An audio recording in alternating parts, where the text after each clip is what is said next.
start it and then somebody listen to it with their headphones and then see if he comes up. Check, check, Streaming. check, check, check, check, check, check, check, check. Check, Streaming. check, check. La la la la la la la. Check, Hey, y'all Check, stop check, talking check. in Zoom for a second now. check, check, check. La la la la la la. Check, Hey, y'all Check, stop check, talking check. in Zoom for a second now. Harry, can you say check, something? check, check. Hello, hello, La la la hello. la la. Check, Hey, y'all check, stop check, talking check. in Zoom for a second now. Harry, can you say something? check, check, Hello, La la hello. la la la la. check. Hey, y'all stop check, talking check. in Zoom for a second now. It's a different one, or at least it shows on it shows stream is offline. Public. There we go. SA Soccer will be starting shortly. Nice the logo.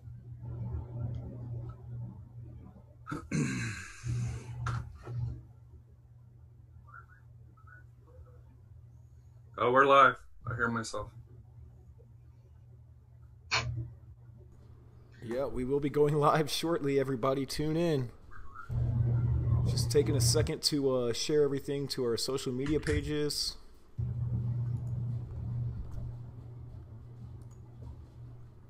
How's everybody doing tonight? How you doing, Jose? Pretty good, man. Pretty good. Monday, you know, Mondays are rough, especially after a long celebration. A long celebration on Saturday, I imagine. Finally something to celebrate. Yeah, we'll get into that here in a little bit, along with some Samba FC and San Antonio FC Academy news.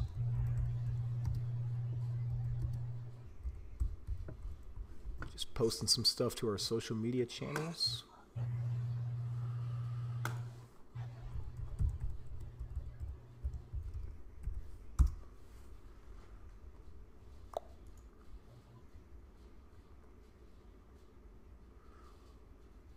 We definitely want to see y'all's questions. If y'all are getting these notifications and y'all are going to tune in, we'll try and keep Whoever's this one short. whoever's still awake.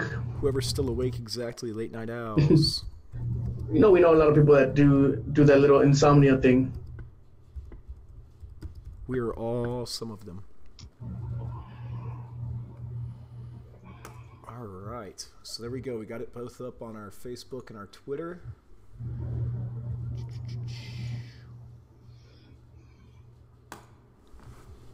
All right, so if y'all can mute the YouTube channel, if you guys have that opened, that will help. But we are live now on YouTube, so if you guys are tuning in, definitely send us your comments. We want to hear from y'all. Sit at the table. But we're excited to join you guys tonight. Obviously, we didn't go live last night. It was me just getting back kind of from heading down to the coast, so had a fun trip there. But we definitely wanted to do a show for you guys this evening, and we're excited to be here. Obviously, San Antonio FC finally had a great result with their come-from-behind victory. We'll get into that here in a little bit. But the first thing that we kind of wanted to talk about a little bit was the San Antonio Blossoms had their season opener. Obviously not the result that they wanted, but Todd, I'm going to let you start, man. Go ahead and tell us a little bit about the San Antonio Blossoms. Didn't see much about it. Their social media didn't really post much. We were attending Samba and San Antonio, so we didn't make the trip. Didn't really post much. 2-0. Haven't heard the official word yet, but I've heard there's been at least one major player leaving the club already. Saying that the club is favoriting the Classic Elite players over the non-Classic Elite players. So we'll see what that entails going forward in the rest of the season. Hopefully the Blossoms can do a little better at their social media for those that can't attend the match. So far, they fail in that aspect.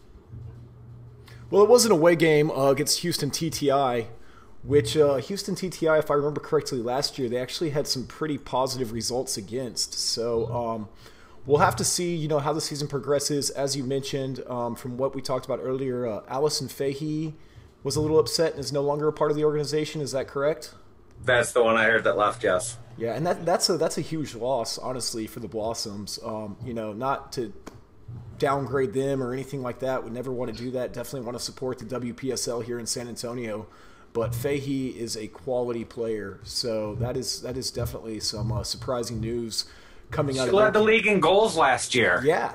No, I mean, she's a beast. Like, watching her play, I got to watch her a lot last year, and yeah, she is a beast. So, be interesting to see kind of what she does moving forward. I hope soccer's not done for her, you know, but you guys, as you mentioned, had the chance to go check out Samba FC as they got their first 3 points in their season. Not that they've struggled at all. It's only their second game. But, you know, we kind of heard it from Coach Rexroth last week when we got to talk to him on our episode. He predicted the victory, and they ended up getting the 3 points. So you wrote up a great little recap there, Todd. Harry, I know you were out there as well, not sitting in the air-conditioned press box like Todd had the luxury of. You toughed it out there with the fans. So, Harry, I actually want to start with you, man. What was your impression? I know you had kind of asked Coach Rexroth about the fan experience going out there to a Samba FC game. What did you think of the talent, the facility? I mean, what were your first impressions of the club? So, I had never been to it. Driving in, you could tell it was a decent facility. You know, it's a high school football stadium, but it's kind of nestled in an area that's got trees around it. So, you know, it's its own little area here, which, you know, I thought made it very attractive. And you know, to me, I thought, you know, the location was great. As far as for the fan experience, like I said here, I think there was 150 that they announced, 170 that they announced. As far as for the fan experience, there's quite a few, probably 10 or so that came down from Killeen. You know, so, for the FC nights that they played here. So they were pretty loud. They're probably on par with you know, the Samba fans. It was super hot that day, and like I said here, you know, hats off to both you know, FC Knights and Samba FC. You know, like I said here, it's through there. But to me, like I said here, it was worth the experience. And to me, the biggest takeaway from it is AJ walking out. He's like, Dad, you know, I want to come back on June 30th. So, you know, for him, it left, even though, you know, it was sitting in the stands, it was hot, you know, it left a good enough impression on him to where he wanted to come back. And he liked the player number 9 who ended up scoring. He's like, Dad, number 9 could be on SAFC. And I was like, well, I'm not sure, because he hadn't been able to finish by that point. And then, you know, but he ended up getting 2 goals in. So AJ's, I guess, already got an eye for scouting talent.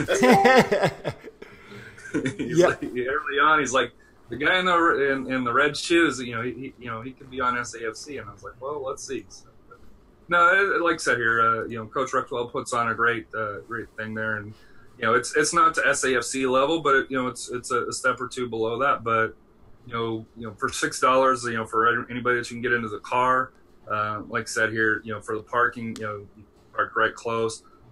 If you do go out, please try to support you know, they do have some merchandise available. That, you know, they have a concession stand there, so if you can try to support, support them in that way as well, I'm sure that's much appreciated, since you know they don't actually charge for tickets. If you can try to give back a little bit that way.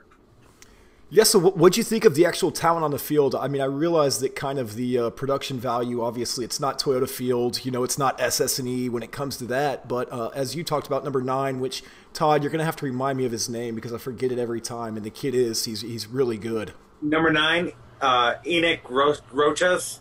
He's, you commented on his ball handling last time. Scored that brace in the waning minutes of the match, because it was 0-0 until the 83rd. The kids played good. You know, Jimenez made some really nice saves to get the clean sheet. I mentioned in the article that Soriel Sadoun got popped in the face when he for a punch save. Found out after we published the article that he ended up breaking his nose, and he still stayed out there for the next 60 minutes before they subbed him out. So but they played really well. The team played really good together. They, unlike their last match where they were just that step off, they hadn't worked out how to play together as well. They did really well. You didn't see those little mistakes like you did the first week. David Aguilera continues to impress, and I wish he was taking SAFC's free kicks and corners. Dude, they are spot on every time. It's so funny because that kid is so good. And I know when we were talking to him kind of out there at the meet and greet, he had talked about going to school, or it was during your interview, I'm sure, about, going to school for like kinesiology or, some type of physical therapy type major. And I know when we talked to Coach Rexroth and you asked him, like, who's the player to watch for, that was kind of the kid that he named that really he thinks could go on to the next level if he starts to think about that, and dedicate himself to that path. But it kind of surprised me when you were interviewing him that was kind of where his mindset was, because I remember watching him in high school, and it was like kind of like you say, Harry, where some of those players just stand out to you, and it's like immediately you can spot it, just the eye test, and it's like, man, this kid's something special, So he is solid on defense. He could on a free kick, he could land it on a dime from 20 yards away, and he's got a great vision. Through the 2 matches, he's the one that's impressed me the most. Enoch has some great ball handling skills. There's still some flaws. Keeps the ball, that one touch too long for me. Right. Which gets him, loses the ball. El Sadoun looks really good as a forward, but all around game, David Aguilar so far, to me, he's impressed the most. And then Justin Jimenez as the goalkeeper. I know he's not the first choice. He's just got to start because of the injuries to the other 2, but he looked great. Quick reflexes, good, ball handling when he needs to. They got a really impressive team. Yeah, well, they're definitely going to have their hands full this upcoming weekend against Atletico Katy FC, who currently leads the table. They're 3-0, so won every single game, including the FC Knights. Goal differential of 14. They've got 17 goals for in 3 games with only 3 goals against. They've been rolling. I think they beat the Knights by 7, and they beat their last opponent by 7 as well. Yeah. My only criticism for Samba, on watching it, and it has to do with the forwards, especially in the first half. They must have had 5, 6, 7 offsides where the forwards just did, and I know it's a learning experience where, it was pretty obvious that they were off by a step or 2, because they were trying to go over the top. But to me, outside of that, that was the only frustrating part for me where, the forwards, just didn't keep their line and keep their shape, before they took off. But, other than that, like I said, I thought they played a pretty great game, and that timing issue is something, that they'll definitely work on, I'm assuming, in practice for that. Hey, a question for you guys that have been out there. What kind of formation, what kind of style do the Samba play? Like, if you were to describe it, like, to me, I haven't had a chance to go out there. They sit more. Is it more of a counterattack? Is it ball possession? I wouldn't call it a counterattack. I mean, I wouldn't call it ball possession either. Right. Pressing, high press or something? I don't know. They try to go over the top, at least like in the first half. They try. It's not really a counter, though. Is it just like a quick transition type of deal? Like, they're not sitting back. Yeah, they're not sitting back fucking the bus waiting for the narrative. Game. No, not at all. No, it's a lot more action packed than that. Yeah, like you say, Todd, it's more of like a transition type of game. As soon as they get the ball, move it. They do like sending them deep. They've got a lot of talent up there at the top, so it's a lot of fun to watch, in my opinion. There is a lot of talent out there. As we've talked to Coach and everything, and he's kind of mentioned where some of those players are progressing and where they're moving on. But Atletico Katy is definitely going to be the key match for them in this conference, because that's going to be their first away game this season. And then they'll actually have 2 more away games before coming home June 30th, and they play Atletico Katy at home. So I'm really excited to get to go to that match. I was talking to Coach Rexroth as far as like broadcasts and stuff like that go for some of these away games. and apparently each team in the UPSL is supposed to stream their home games. So it's Kuko.com, I want to say, or something like that, is the stream. Yeah, is the streaming service that they use. So with Texas and this Central Conference kind of being so new, they've given them some leniency on mandating that they have to broadcast those games. But I'm really hoping that game against Atletico Katy is streamed. And if I can get that link, obviously, we here at the San Antonio Soccer Roundtable will definitely share that with you guys so that y'all can watch as they take on kind of the Giants there in their conference. But that's going to be a great matchup that I think will really be a great test for a lot of these players for Samba FC. So I appreciate you guys going out there and helping to recap that. Jose, hopefully... One thing on that, Scott, if you go to upsl.com and you click on the schedule, you'll be able to see they'll have a little link on there that you can click on the teams there. And the good thing about it is you can actually watch the replays of it. So if you happen to miss, you can actually go onto there, with that Kuko. And I sent a message to Samba, and they said this year they're not on it, kind of what Scott illustrated here. So I haven't checked to see theirs, but I do know that, for the majority of the UPSL teams, and even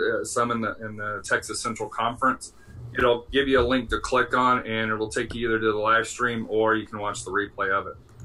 The Knights were actually at the match, and they broadcast Saturday's match. So if you go into the Knights, you can probably find it. And one thing... the home matches have changed. They've moved from 2 o'clock p.m.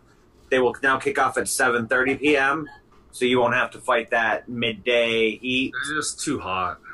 So, which is why they moved them back. That makes sense. I mean, I know Coach Rexroth was trying to do that just to kind of create a little bit more opportunity for more fans to get out there. But, yeah, I can imagine 2 o'clock it's just way too hot. I mean, even 7:30 is still pretty hot for the San Antonio FC games, at least for the first half. You have to figure it was 100+ degrees. It said it felt like 107, but on the field it was probably closer to 110, 115 degrees. Easily. And it's on turf, so yeah. Like I said, hats off to the Knights and to the to Samba, because you could tell towards the end of the game there that the players were worn out. And like I said here, I noticed the Knights didn't really sub a whole lot, and I'm wondering if that's why they gave up the last goals, because Samba was subbing a little bit earlier. But like I said here, hats off to both teams, and of course, hats off to the fans of FC Knights that traveled down to San Antonio. So that was pretty cool to see. Well, I know the halftime sub for Samba was a somewhat heat-related substitution after 45 minutes in that 115-degree. On a 115-degree pitch. So, well, it seems like a couple of late goals would be the story for San Antonio here this weekend. So we'll get into the San Antonio FC match a little bit.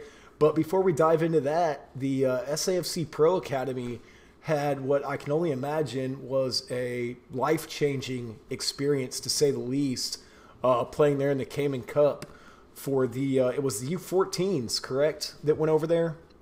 Correct. And they were playing against U15s, U17s. I mean, I can speak a little bit just from personal experience, not to that level, but having a brother who was 14 months older than me, and my dad kind of coaching while we played rec growing up, playing a year up just so I could kind of play on that team and stuff like that.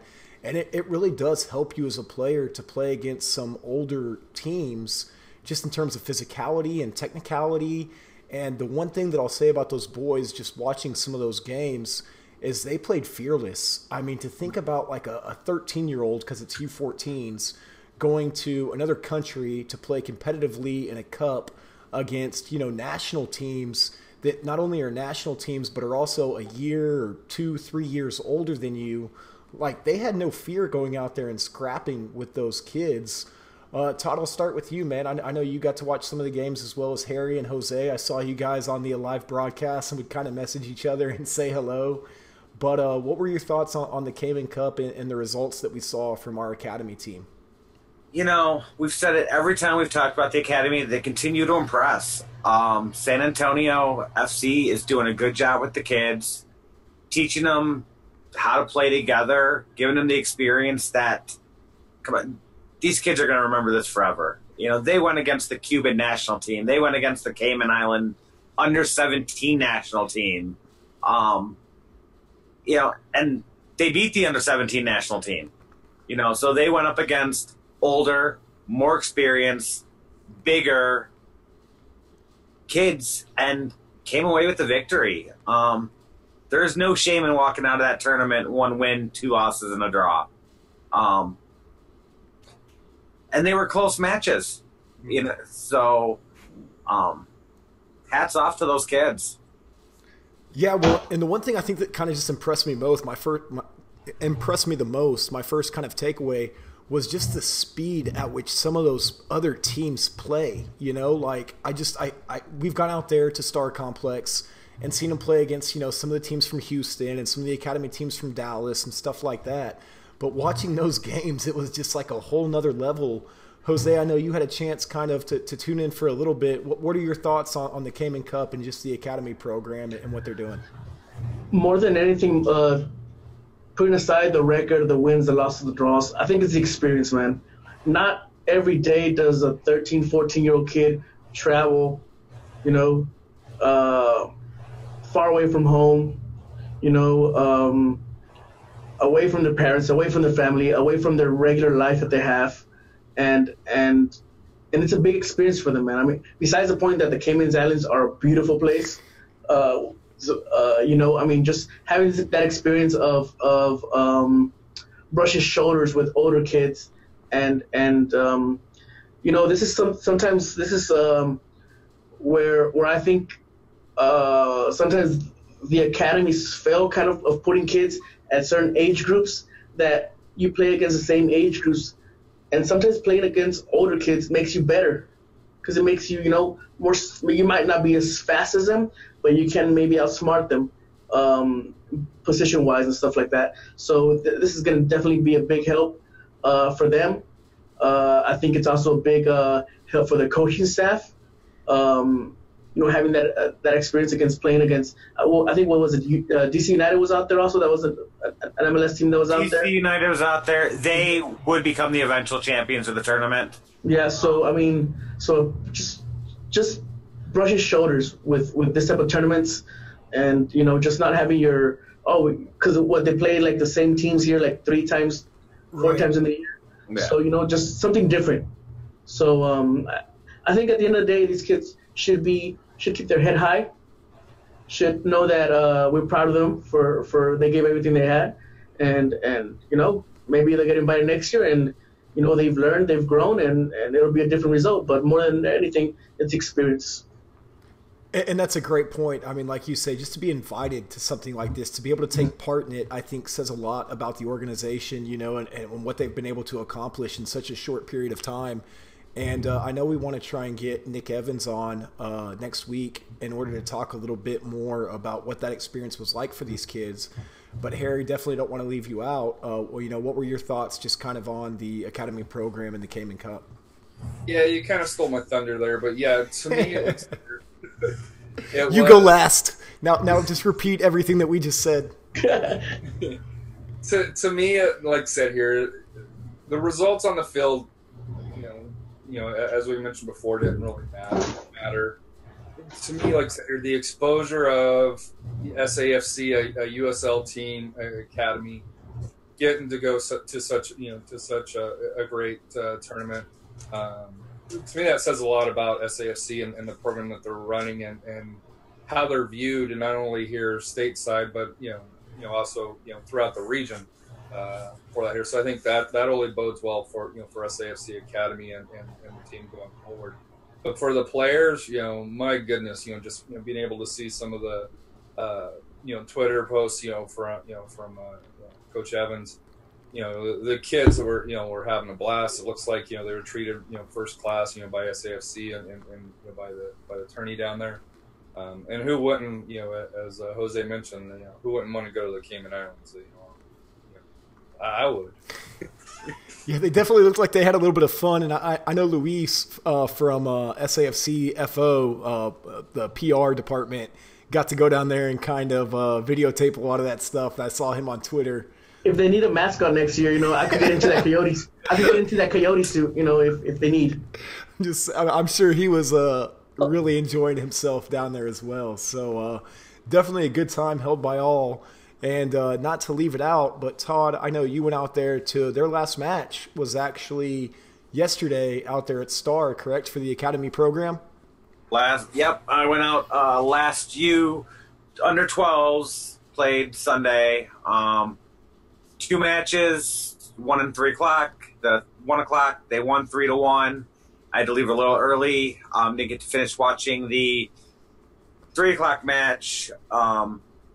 But they were down 1-0 with like 15 minutes left. I didn't hear the final score though. Gotcha. So, and they look good. Yeah. We've basically watched them all year long. It was like my 5th time out there. We've seen them progress all year, and they continue to get better. I can't wait to see where they go next year, as well as the new under 12s that'll be joining. Right. And like Coach Evans has said, results isn't necessarily what they're going after. It's more their life experiences and lessons. So really hoping that we have the opportunity to talk to him. I mean, from the Dallas Cup to the Cayman Cup, these kids have just been all over the place this year, and it's awesome. It's phenomenal to see what they're doing out there. But moving right along into San Antonio FC, one thing that I think we all agree upon, as well as the fans, that was phenomenal was seeing a formation change announced shortly before the match to a 3-4-3. I think it all kind of started with that, and the excitement started to build around that.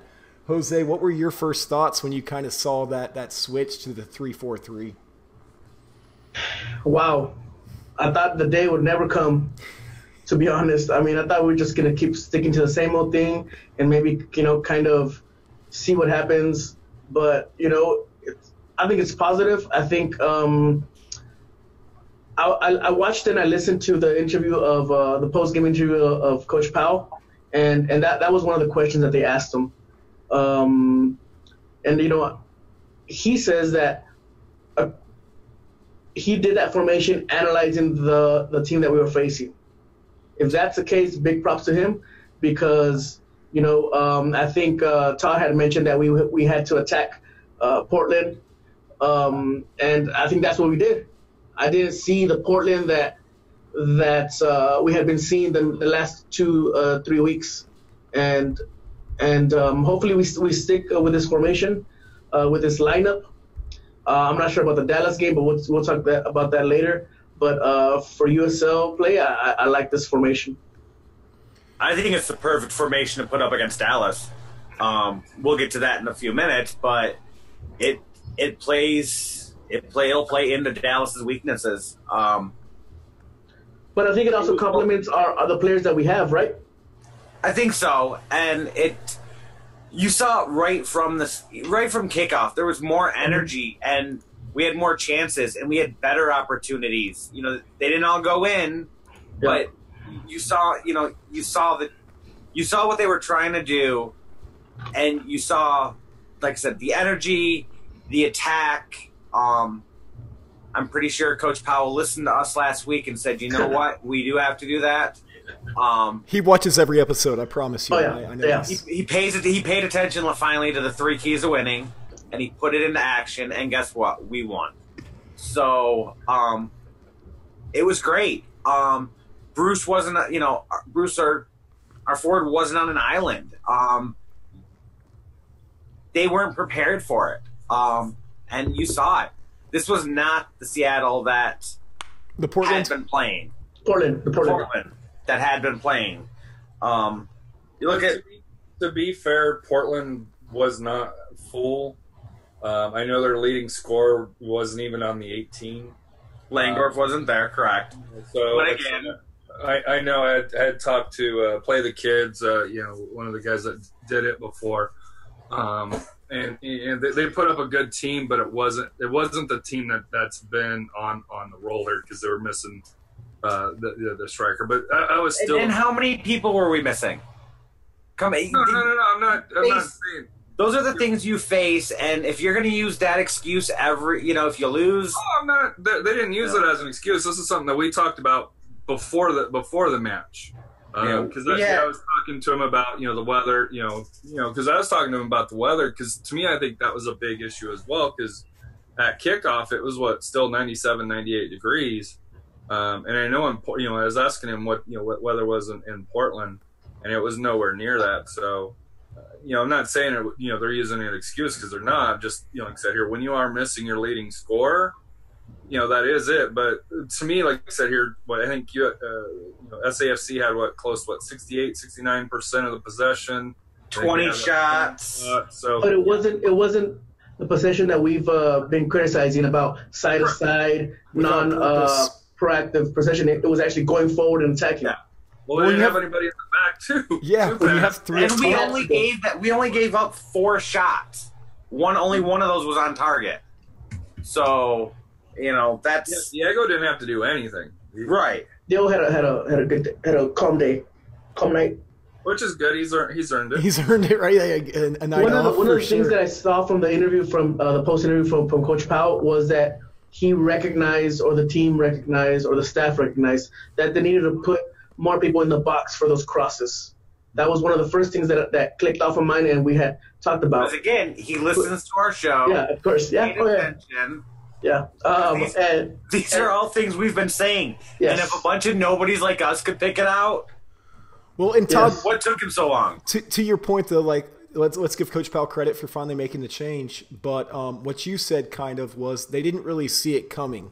And that was one of the things that we had kind of talked about in the last episode, was it feels like SAFC is so easy to plan against just because we're putting the same product out there week in and week out. So throwing this 3-4-3 out there, and we kind of talked about it last week as well with the upcoming FC Dallas matchup, is this more of an attacking formation that we could see moving forward that maybe shows us better results? I hope so.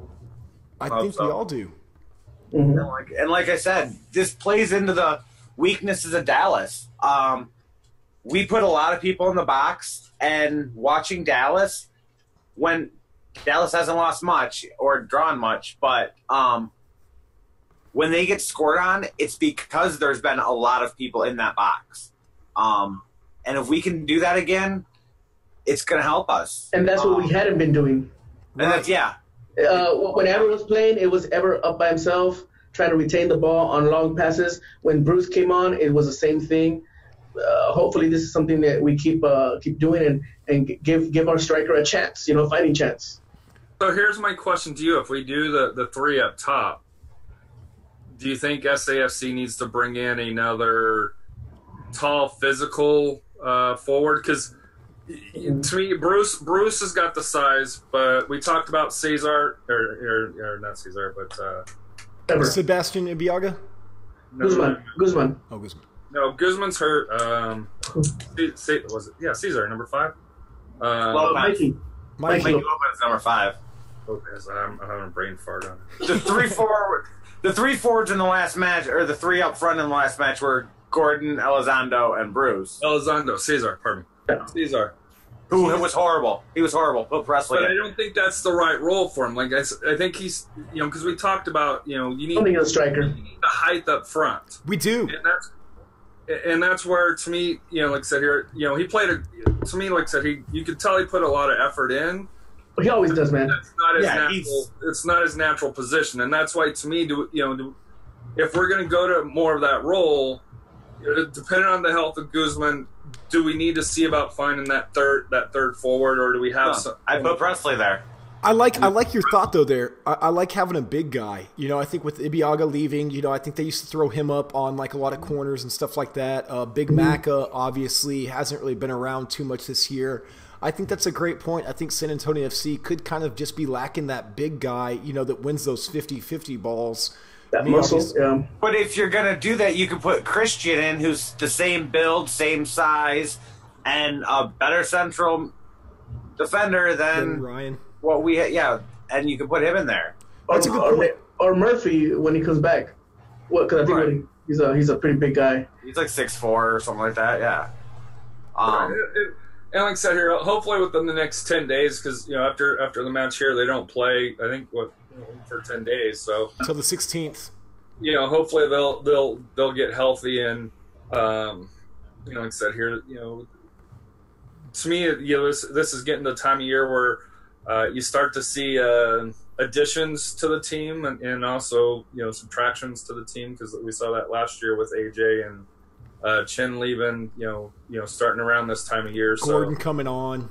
Hopefully not, man, because it looks like we're about barely getting to start to gel as once we start recuperating these guys from injury, and hoping nobody else goes down, man. I'd like to keep the same team. Maybe bring in one guy that, like you say, that we need a big forward. Maybe bring that in, but not take away anything. I think we're pretty good as far as that. As far as for USL play. Yeah, definitely don't want to see anybody leaving, but they do have a huge matchup on Wednesday against FC Dallas, who currently sits at number 2 in the West in the MLS. Sporting KC, I want to say they were first, but then Sporting KC had an extra game that they played yesterday, and ended up winning and getting the points that they needed to advance above Dallas with more games played. But I think this is going to be a huge matchup for San Antonio FC. What type of squad do you think FC Dallas sends down, Todd? Do you think they send down their A team, or do you think they're? I think they send down the A team. Yeah, I mean, you definitely don't want to lose this match, right? Right. You're talking. You're playing an in-state team, who you've never really played before in regular season. I mean, I know there's been some preseason matches, but I think we've always played the reserves, right? Right. When we got up there, we played the reserves. So. They would send down 7, I think, 6 or 7. But for the most, it was a mix. It was kind of an A- team or a B+ team, however you want to put it. What do you think, Harry? I see you scratching your head there. I don't think it's going to be a full team. And the reason why is they played LAFC on Saturday. They have another match against Montreal at home. Now Montreal's not the best team, but it's still through here. And typically, this is the first round for MLS, which generally they don't play their full roster until later on. So it wouldn't shock me that it's kind of a B+ team. I think there'll be some talent, but I don't think it will be. It won't be. I don't think it will not be the starting 11. I would almost guarantee that. I think you're gonna have some reserves in there. For that here. So, I just don't see them, doing that, because I think FC Dallas's mind is, hey, we can put out, even our reserves team, and they'll take care of SAFC. Except they did. What happens if they get beat? In the spring. You know what I mean? If you send and they down lost 2-0. It's preseason. This is for real. Come on. Right. Well, it is. And this is the 2016 champion. They're a season removed from winning the Open Cup. And they're always up there. They're always in the semifinals. Yeah. I think you're going to see. Yeah, but I bet you if you go look at their lineup compared to what they put out in the later rounds, the initial rounds, they do not pull out the full lineup. Who have they been playing in the initial rounds, though? Have they been playing? Last year they played Tulsa. Right, because Tulsa beat us. It wasn't a full lineup. I just think it'll be interesting to see. I mean, we'll just have to wait, because I get your point, Harry, but at the same time, it being San Antonio FC, you do not want to lose that game. So I know we think we're important and we're What's the Open Cup? But do you think FC Dallas really says, "Oh, it's San Antonio FC. We got to put out the A team"? I don't. I think they think they're the king of Texas, and they don't want to get knocked off. By because of that, they're going to come in thinking, "Hey, I don't need. I can play my B team, and still beat you guys." Our team is better. I want them to bring their B team, and then us beat them. Hopefully, bring your fucking C team for all I care. You know what it kind of reminds me of? Just being I think they're gonna come in to win. What it reminds me of is being a TCU fan. For the longest time, TCU never got any respect, and then all of a sudden we started beating University of Texas, we started beating Texas A&M, we started beating Texas Tech, and it was oh, well, wait a minute now, this isn't just some Conference USA. There are teams with quality talent that play at lower levels that can beat teams at higher levels, and I get what you're saying. They're probably not going to put their starting 11 out there. But I really would. I would almost be offended if they don't put a good squad, the majority of their starting 11 out there. But it's not going to be their A team. I think you're going to get their number 1 goalkeeper. You're gonna get Gonzalez. You're gonna get what's his name? They could get the guy from the Cosmos last year. You're going to get Gonzalez. One, Gonzalez is just coming off of injury, so he's only played 3 matches. Yeah. So I think they're gonna play him, and he's their number 1 goalkeeper. And he's a U.S. He's been on the U.S. men's national team. What are your keys to this? What are your keys to this match, Todd, against FC Dallas? We got to control the box. That's like I said, their defense gets confused if you got too many people in the box. Our players can't think, hey, this is FC Dallas. They just got to treat it like it's any other game. Cool, calm, and collected. Don't worry about who they're playing. Don't worry about the MLS. Just go out there, remember the game plan, remember what you got to do, and put the ball in the net. And something that started this week was become a team. Play better together as a whole instead of as a bunch of individuals. And I think they started that against the Timbers. No more hero ball, no more low percentage shots. Make everything count. Do that, you got a good chance. Here's my question to you guys, though. We talked about FC Dallas's lineup. What about San Antonio FC's? Oh, they're going all out. They're going all out. All out. All out. All this promotion that we've been seeing. All this promotion that we've been seeing is not just to put a B squad out there. Do you think Diego goes in or Matt? Diego. I think they keep Matt. I think they respect Matt.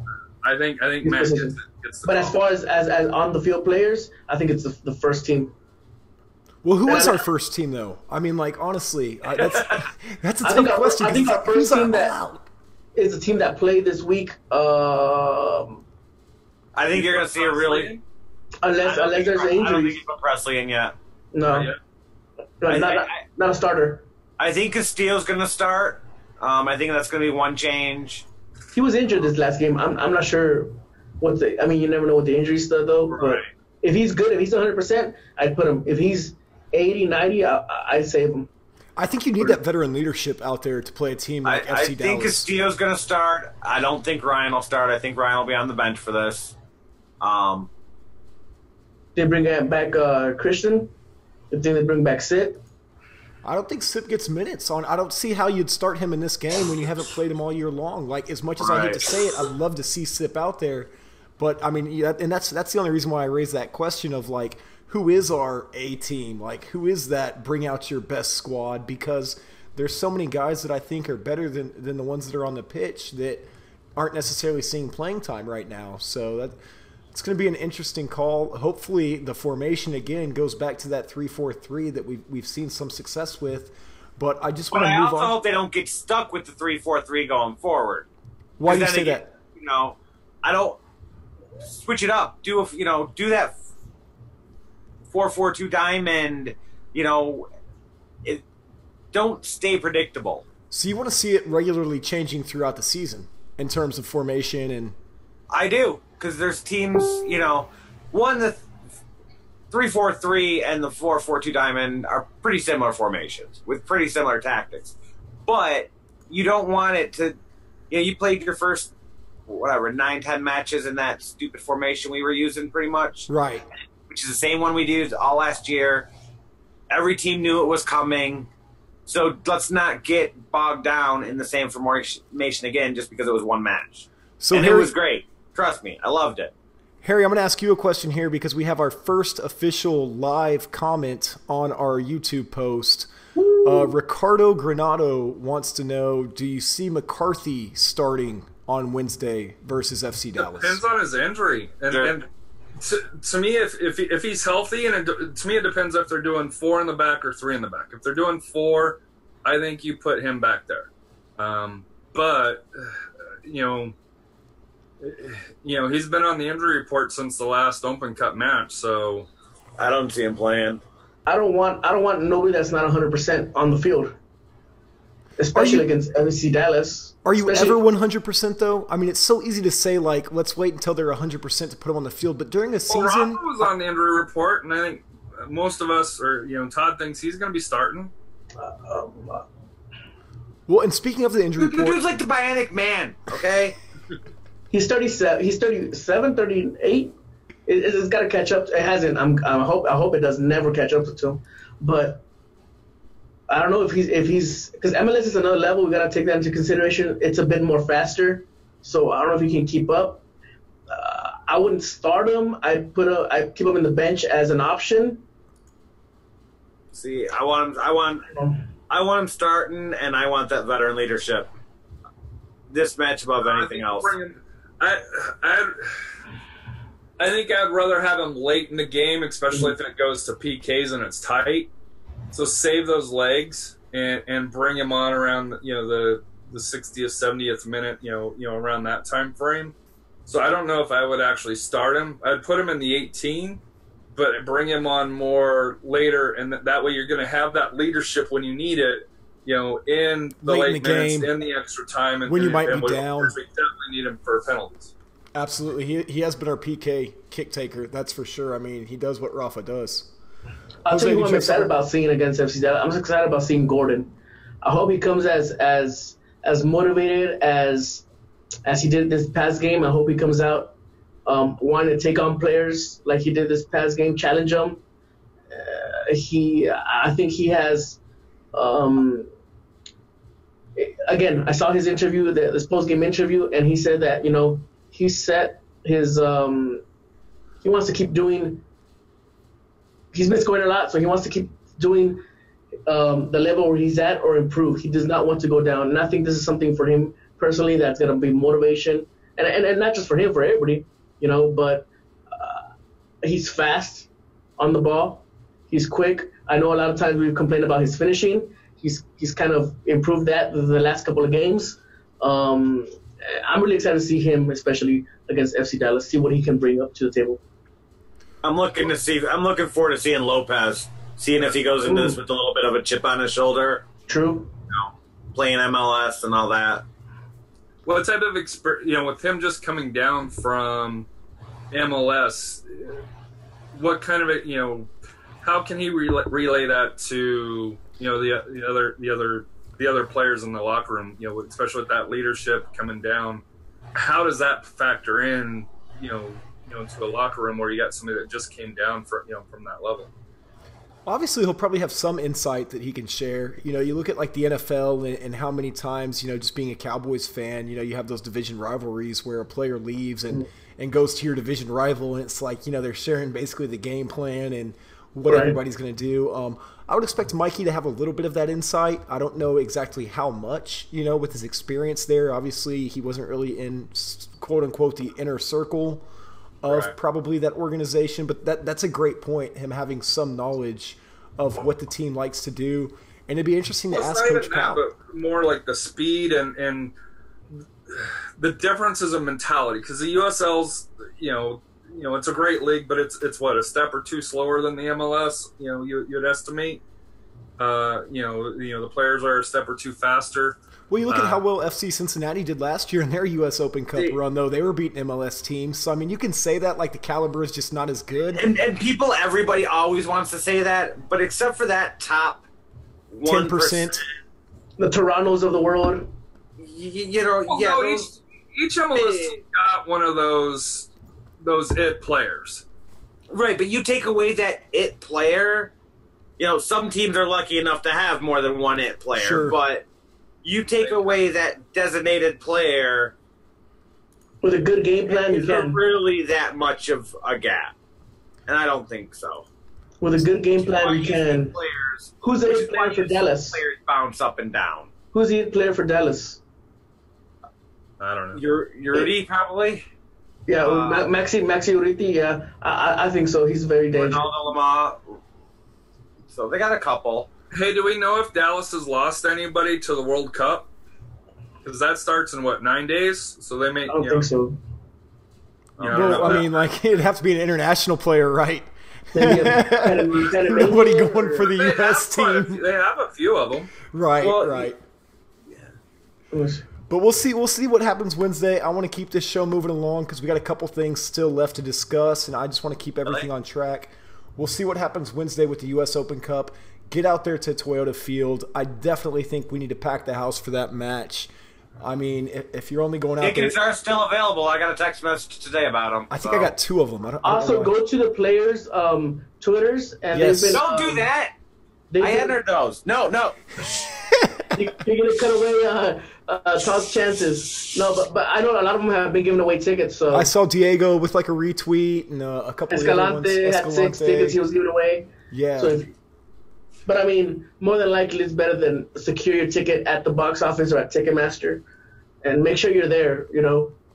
All right, let's throw up our little Ticketmaster logo real quick. One of our new sponsors. So use promo code Gordinho_85. Yeah. It's like the club put out that promo video. Behold, believe, be here.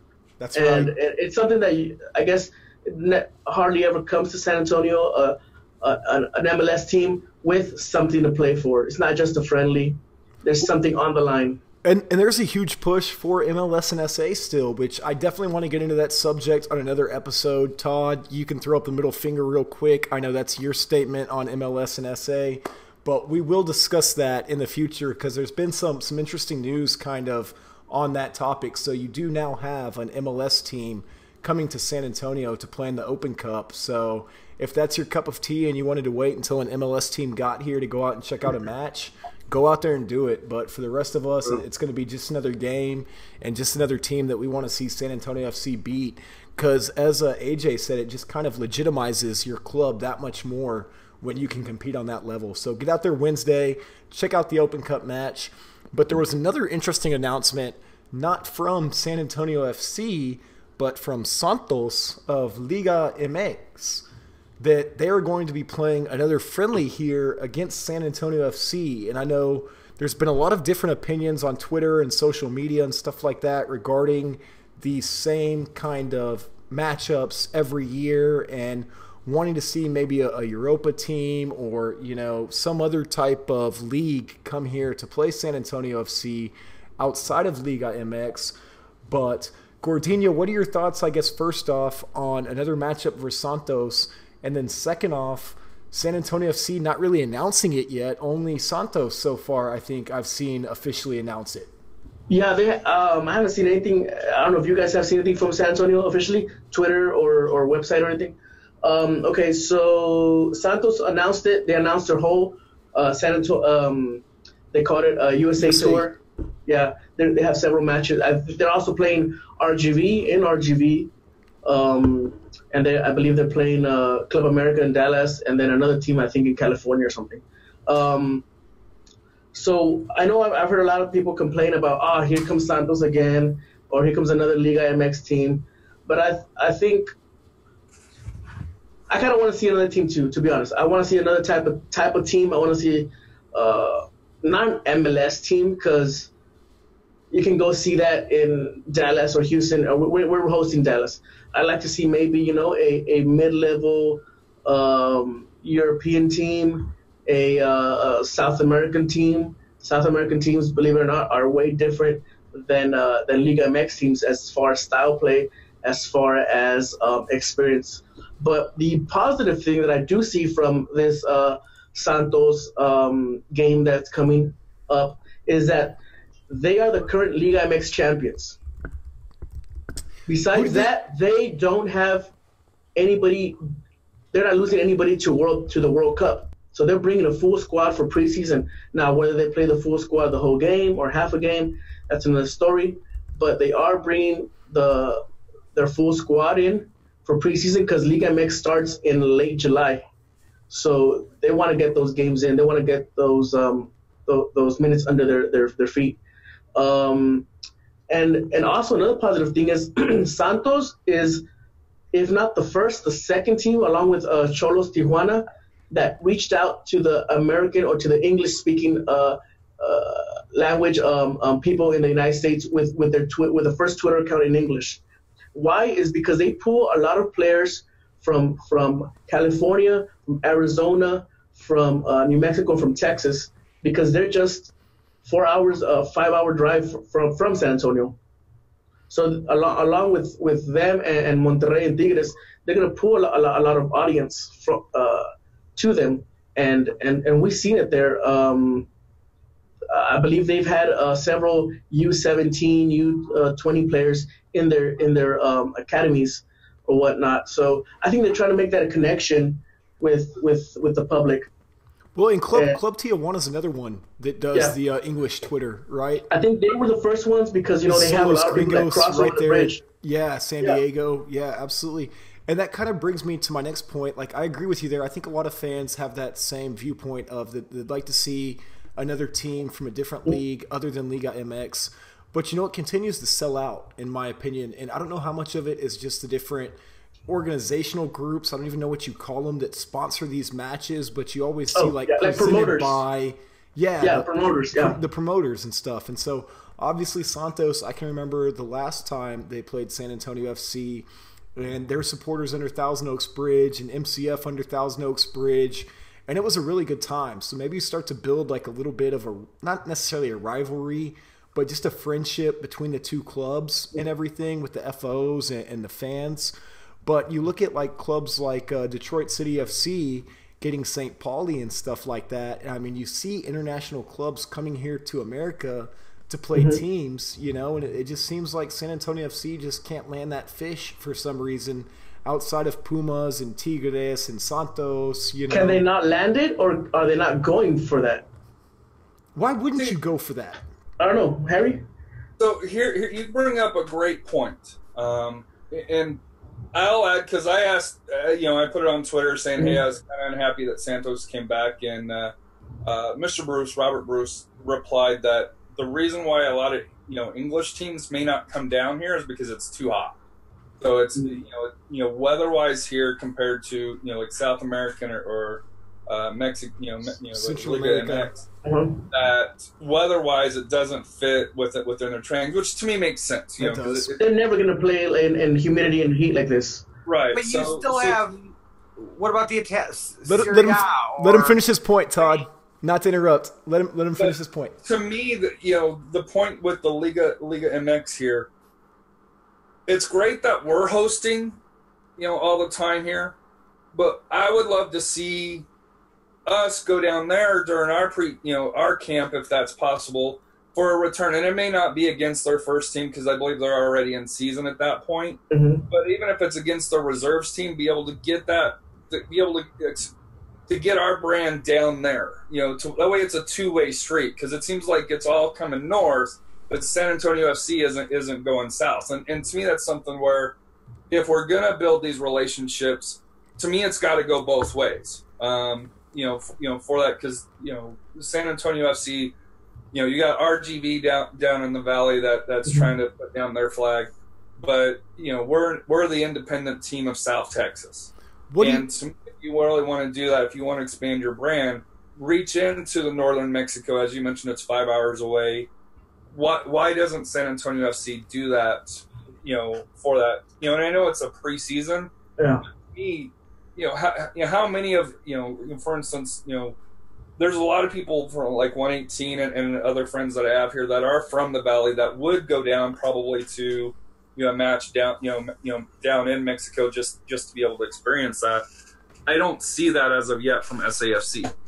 So SAFC can't reach out to the Hispanic community in San Antonio. So why would they ever reach out to the Hispanic community in another country? But it's not that; it's building the brand, though. But what do they have to? Let's start by building the brand here in San Antonio.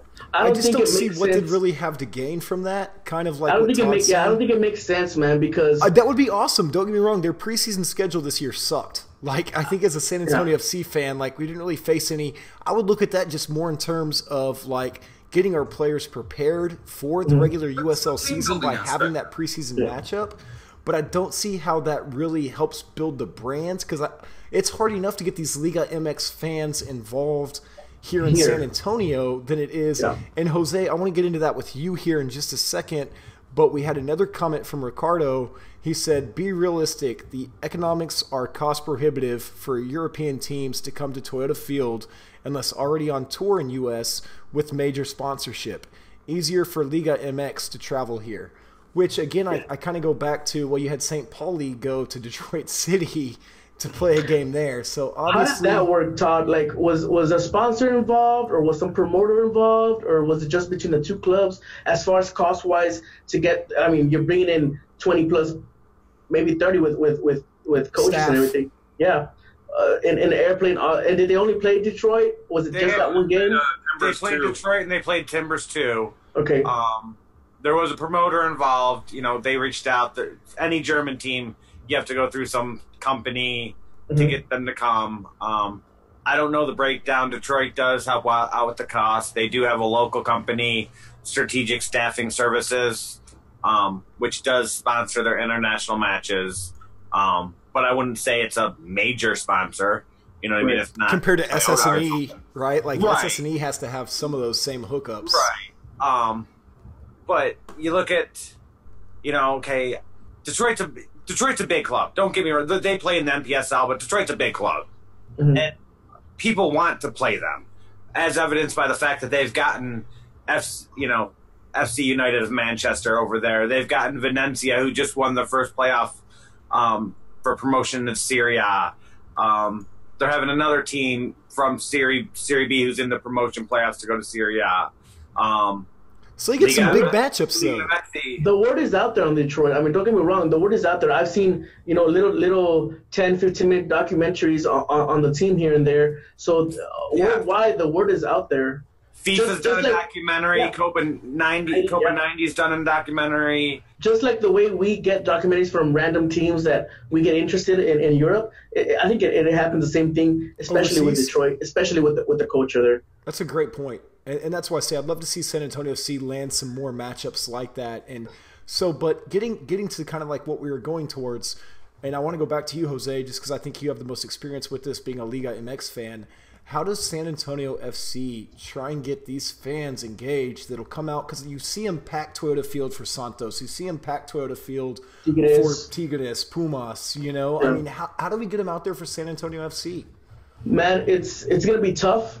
They have to do a lot of hard work, a lot of community building from the bottom, because these fans, it's embedded in your blood since the day you're born. The moment you're born, your dad puts on a Santos jersey, a Tigres jersey. It's on TV. You can travel 4 hours down to Monterrey and watch a Tigres or Monterrey, one of the best clubs with players. Well, I don't know about the world, but I am going to say about from this Western Hemisphere. They're up there with Boca Juniors. They're up there with Santos Brazil. They're also two of the teams, Monterrey and Tigres.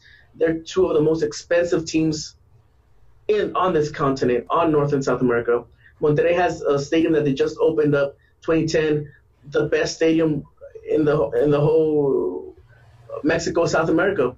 So it's going to be tough for them. Now, I think they can do it. It's just going to be a lot of hard work, man, because it's hard, and it's hard because you're rooting for this team and you can go visit them. You know what I mean? I mean, it's not like Manchester or Chelsea or Real Madrid overseas, where you just watch it on TV and that's it, Maybe once you see them play, like me being a Bayern fan. Yeah, maybe when they come over here. Yeah, or maybe you go there once in your life or twice in your life. Check it off your bucket list. Yeah, but it's hard, man. And the also thing is that they have supporter groups.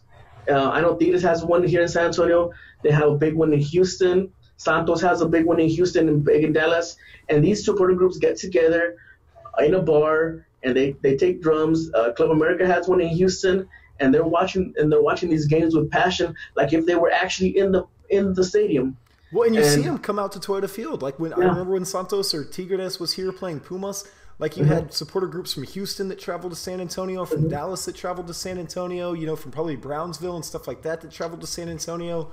So and to be honest, man, I haven't really seen much of a reach out from the club as far as Hispanic community. I don't know about you guys.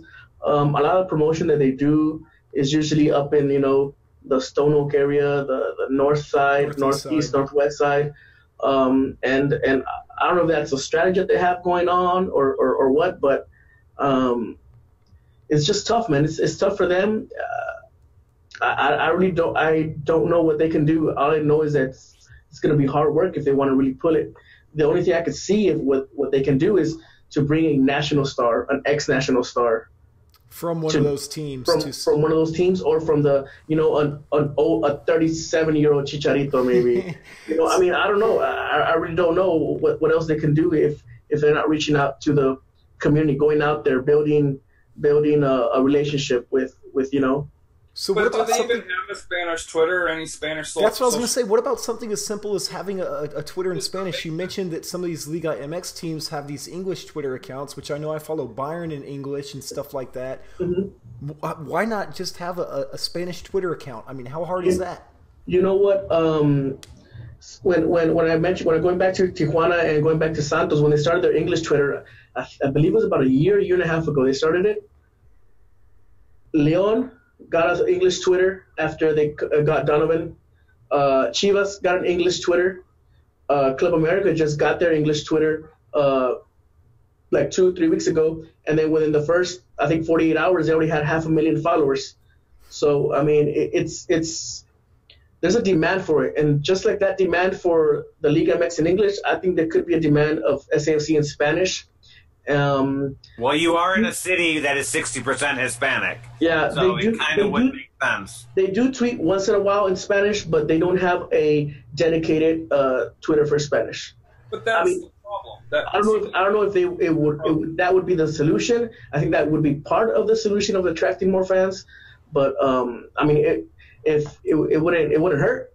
Maybe some events. I live in the South Side. It's primarily Hispanic. Maybe some events down here instead of always being on the north side. Yeah, go out to a bunch of fields down there, take a couple of players out there, introduce them to the kids. Because I seriously don't think, I know they go on Univision, at night or Telemundo. They have some players Sunday nights or something like that, like once a week. But as far as, take some players out there to a field where kids are playing, introduce them to them, Well, and you look at Cesar, he's got the Tapatíos Academy, which is down there on the south side. I mean, you've already got like a whole academy kind of set up with fields and stuff like that, which I know he was doing some stuff with Hero Sports and trying to promote soccer that way. So it's just, I completely agree with both of you. I think that would be like a first step. I mean, just having a Spanish Twitter, because when you look at like some of the, what your target age group is or whatever, if you're looking for families and stuff like that, how many of them predominantly speak Spanish just through talking with some of the high school kids that are playing right now, and then their parents, don't speak English. They just speak primarily Spanish and everything. And it's like, that's who you're trying to attract to Toyota Field, are families and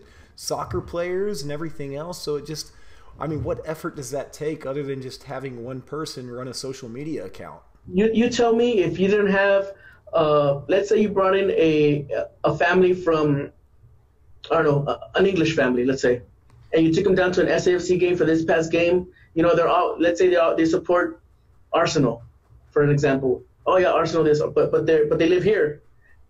Yeah, fuck Arsenal. But they live here and they watch it on TV, and that's their team. You think if they weren't at the game on Saturday with that late 93rd minute winner, they wouldn't be excited to go back out again, man? I think it would be. It would be the same thing for Spanish or for Mexican, for Latino families. You have your teams that you support, but if you can watch a professional game here, why not do it? And I think that's where there's not a connection. There's something that's lost there. There's a disconnect. Yeah, definitely. So, well, I want to wrap up this episode. I really appreciate you guys. We're going on a little over an hour now, so we had a lot to talk about this evening. I think we had some great topics just in terms of Samba, what happened with the Blossoms. I think that was unfortunate with Allison Fahey. We'll continue to watch them as they progress. Like I say, hopefully we can get Nick Evans on with the Academy program, and we'll try and bring on some of the Samba players too, just to hang out and kind of talk with a little bit. I think it's always refreshing when you can get a player's perspective on what they saw during the game and kind of get their intellect. But let's go with the final minute, and Harry, I'm going to start with you. What are your final thoughts? Yeah, I just, to me, I want to just say, make it out to the game, on Wednesday, and even more importantly, against Sacramento. I think they announced a crowd of 7,200 at the last game around there.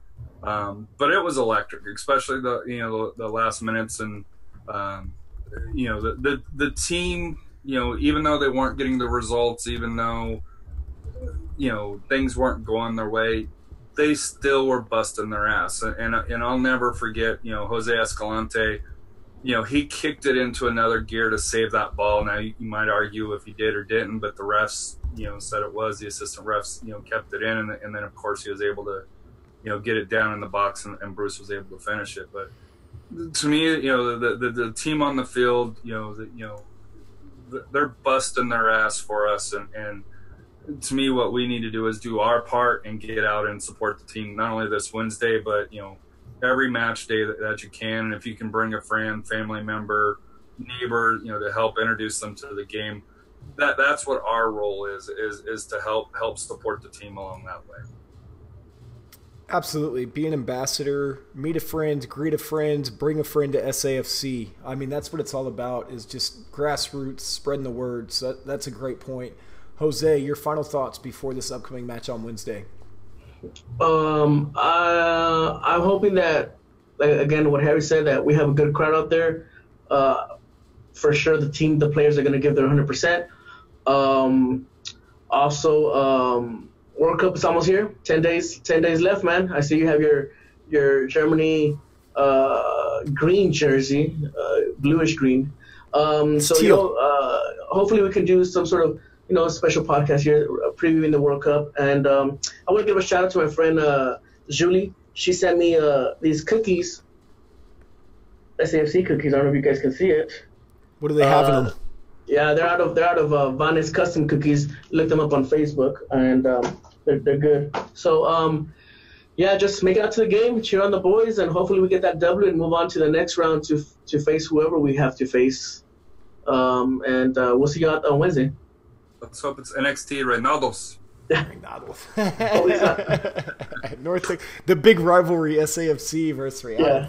Hey, that would mean they would have upset Houston Dynamo in Houston. Right. Knock out all the MLS teams. Another quick shout out to my home team, the Laredo Heat. They're number 1 in the NPSL in their conference, undefeated 4 games, and they actually gave a shout out that they're supporting SAFC. They put go out there and get them against Dallas. So it's South Texas sticking together against North Texas. That's right. That's right. And I think Trinity University is going to be out there on Wednesday as well, supporting San Antonio FC. So it's great to see some of the local soccer community going out there to support SAFC. So let's hope all of you can come out to Toyota Field and support SAFC.